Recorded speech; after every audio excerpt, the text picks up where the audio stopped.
With markets trading near record levels, our next guest says a period of consolidation or a pullback would not be surprising. Let's get more now from Greg Halter, Director of Research at Carnegie Investment Counsel. Greg, thanks as always for joining us. Thanks for having me, Roger. All right, what do you think we're going to see when it comes to either consolidation or a pullback? Well, we're not calling for a pullback, but it wouldn't be surprising to see one after basically here in the U.S. almost 3 years of almost 20% returns. So certainly you could have a consolidation. As we know, the markets are volatile. We saw last year we had a big drop in April, and the market shrugged that off and ended up about 18% year on year. So what would be some of the signs that we might be heading into that? Always hard to say. I think what's impacted the markets over the last few years have been these events that come as a surprise. Certainly tariffs were last year, and that caused the big swoon, probably 20% down from the top.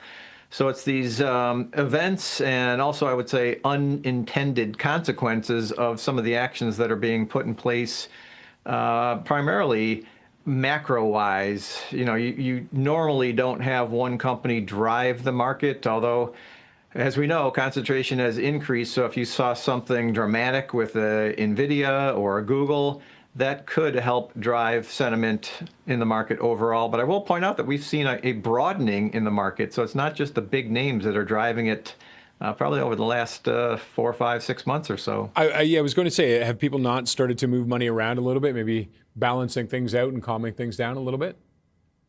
I think they have. There's been this fear over the potential for a bubble in AI, although I'll point out those names are doing very well today. We saw TSM have just amazing results. But certainly names that have been left behind, if you will, like healthcare, have had a really nice rebound. So there's definitely been a broadening. Even the small cap names, equal weight is doing better than the market weight index so far. So yeah, there's definitely been a broadening out, which we think is good, certainly good for stock pickers. And so what could be a black swan? I mean, is it Iran if the U.S. goes in or launches an attack there? Changes in Russia, Ukraine? What would be a likely factor, do you think? That's a tough one because it seems like the market's been telegraphing the situation in Iran, maybe not the markets, but the market's aware of it. So if something was going to happen, you would think you already have some discounting, but that's not being seen in the markets where you've got the general markets close to all-time highs, if not at all-time highs currently. I just don't know. It's going to be, not going to be. It could be something we just are not aware of, and I wouldn't even want to speculate on what that could be and how it gets interpreted. Okay, and looking outside of North America, what are you seeing? What are the things that are looking positive and maybe some concern? You've seen a big move in Japan, the markets there, also in China. I don't know if there's any concerns per se, but at least with the Japanese market, they've really gone towards improving maybe the structure of the market, if you will. Mm-hmm. And you've seen the prices respond, stock buybacks, just getting out of some of the so-called zombie businesses, I think has helped. And that's really driven those markets. International had a pretty good year last year. At Carnegie, we're more focused on the U.S. The companies we invest in have plenty of international exposure.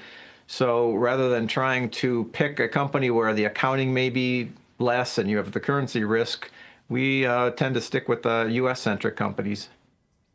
And one of the things we've talked about in Canada a lot, defense is getting a lot of recognition. And now down in the States, we heard Trump talk about another $500 billion possibly being added to the defense budget. What does that tell you? Where are you looking that way? Well, I don't know that he can just throw those numbers out there. They would have to be approved. But of course, it's a big number. I mean, $500 billion on top of what's being spent. But you've seen it reflected in names like Northrop Grumman and Lockheed and Raytheon, RTX, DRS, which is a smaller company, the one you had just mentioned before, Bombardier. Any company that's supplying into the aerospace area is doing well. The Eatons of the world, the TransDynes, the Heikos. So there's a lot of companies that have their tentacles into the aerospace and defense markets. So, but overall, though, you're thinking the year, barring that black swan, could be a good year, though. Yeah, if the earnings come through and the margins come through, which so far they are based on fourth quarter numbers, and the guidance so far, which is only a couple companies, if we can get a 10 or 14% growth in EPS and margins can expand, why not have a decent year? And, the average is 8, 10, 12% over the last 100 years. Not that anything is ever average in the markets, but certainly that's something that you could expect if those EPS and margin numbers come through. All right, we'll wrap it up there, Greg. Thanks as always for joining us. Thank you. Greg Halter is Director of Research at Carnegie Investment Counsel.